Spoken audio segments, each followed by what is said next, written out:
Rediscovering Gita for the Modern World by Shrikant Soman. Based on Essays on Gita by Sri Aurobindo. Chapter 8 continued.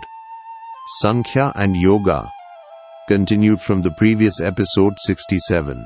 Prakriti's evolution, the Sankhya view of cosmic manifestation. Current episode 68. Gita's departure from Sankhya, the unity of Purusha. The Purusha Conundrum, how the Gita solves Sankhya's dilemma. From dualism to divine unity, the Gita's reinterpretation of Sankhya. Key takeaways. The Pluralism of Souls. Conventional Sankhya philosophy concludes that there must be many separate Purushas souls to account for the unique, individual experiences of consciousness and the phenomenon of liberation in a few, while the rest of the cosmos remains unchanged. Sankhya's Inconsistencies. The text highlights two major logical difficulties with a pure Sankhya system.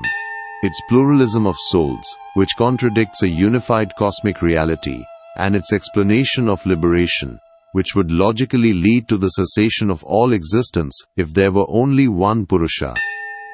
Gita's revolutionary shift, the Bhagavad Gita, while accepting much of the Sankhya framework, makes a critical departure by affirming a single unified Purusha, thus avoiding the logical inconsistencies of the Sankhya model.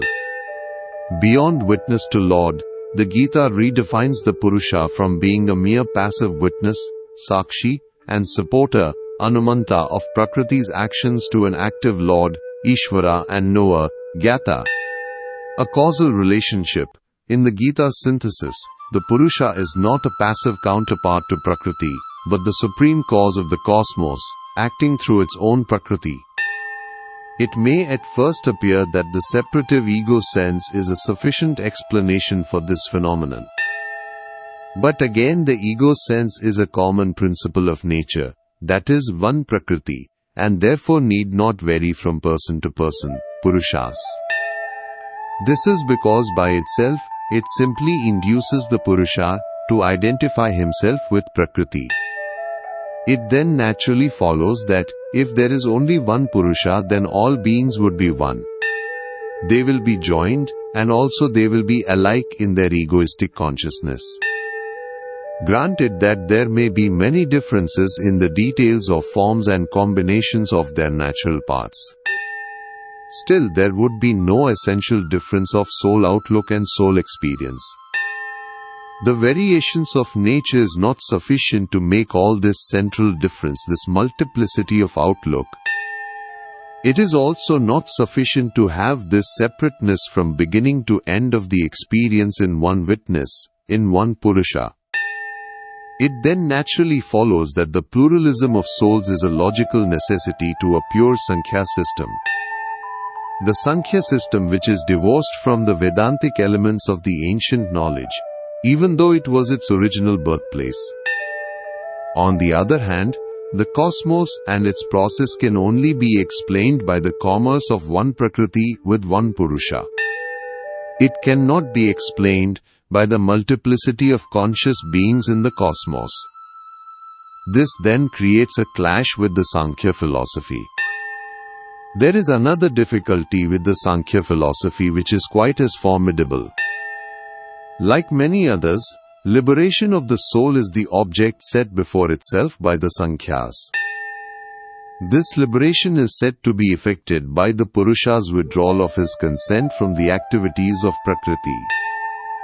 This is in spite of the fact that Prakriti conducts all these activities only for the pleasure of the Purusha. However, we should note that in sum, this is only a way of speaking. This is because the Purusha is a passive element. Therefore, this act of giving or withdrawing consent cannot belong to it in a real sense. It must therefore be a movement in Prakriti itself. Upon deep thinking, we will realize that so far it is an operation. It is actually a movement of reversal or recoil. This recoil is in the principle of buddhi, the discriminative will. Buddhi has been lending itself to the perceptions of the mind sense. It has been busy discriminating and coordinating the operations of the cosmic energy. It is aided by the ego sense in identifying the witness with her works of thought, sense, and action. Finally, it arrives at the acid and dissolvent realization that this identity is a delusion. This it does by the process of discriminating things. Finally, it discriminates the Purusha from Prakriti.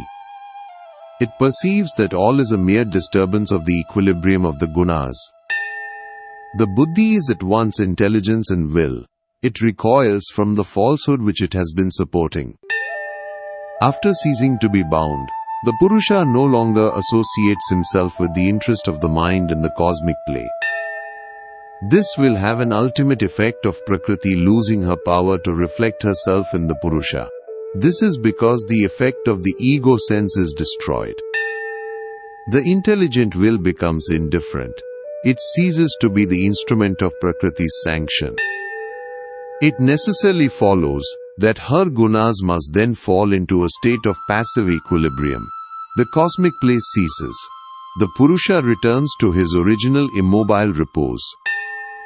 If this recoil of the discriminating principle from its delusions took place in the world where there is only one Purusha, then all cosmos would cease to exist.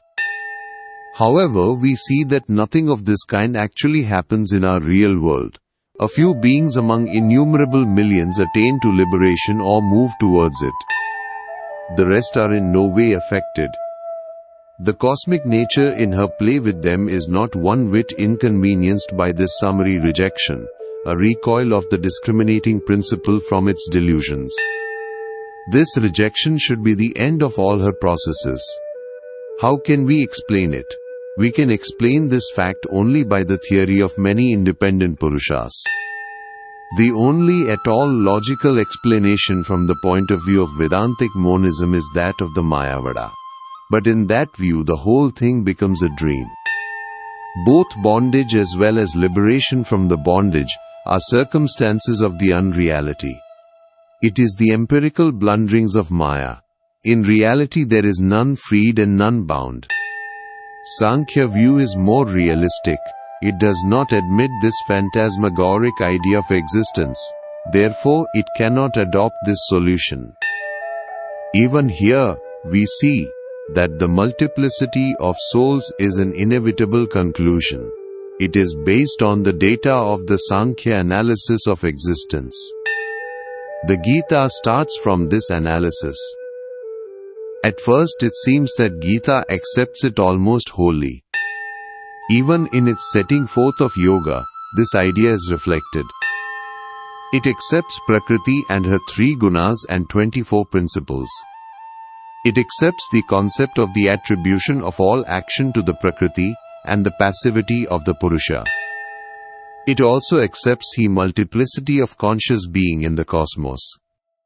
It accepts as the means of liberation following 3 processes: the dissolution of the identifying ego sense, the discriminating action of the intelligent will, and the transcendence of the action of the 3 modes of energy. The yoga which Arjuna is asked to practice from the outset is yoga by the buddhi, the intelligent will. However, there is one deviation of capital importance. Gita considers the Purusha as one, not many, as is proposed by the Sankhya philosophy. Gita regards Purusha as the free, immaterial, immobile, eternal, immutable self. This is similar to the Vedantic description of the Purusha as Purusankhya, as eternal, passive, immobile, and immutable. But the capital difference is that there is one, as per Gita, and not many as per Sankhya, Purusha. This brings in the whole difficulty of reconciling the various phenomena associated with it. The Sankhya multiplicity of Purushas avoids this difficulty. It then necessitates quite different solution. Gita provides the solution by combining its Vedantic Sankhya with the ideas and principles of Vedantic Yoga. The first important new element we find is in the conception of Purusha itself. Prakriti conducts her activities for the pleasure of Purusha. But the cardinal question is, how is that pleasure determined? In the strict Sankhya analysis, it can only be by a passive consent of the silent witness. Passively, the witness consents to the action of the intelligent will and the ego sense. Passively, he consents to the recoil of that will from the ego sense. He is witness and a source of the consent. He is by reflection also the upholder of the work of nature. Sakshi Anumanta Bharta. But nothing more than that. The Purusha of the Gita is all this and something more. He is also the Lord of nature. He is Ishvara. The operation of the intelligent will belongs to nature. But the origination and power of the will proceed from the conscious soul. He is the Lord of nature.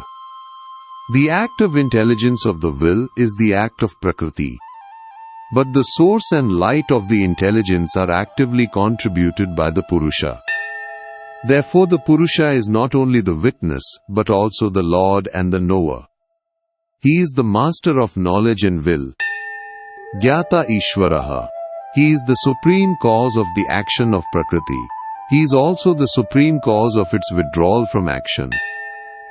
In the Sankhya analysis, Purusha and Prakriti in their dualism are the cause of the cosmos.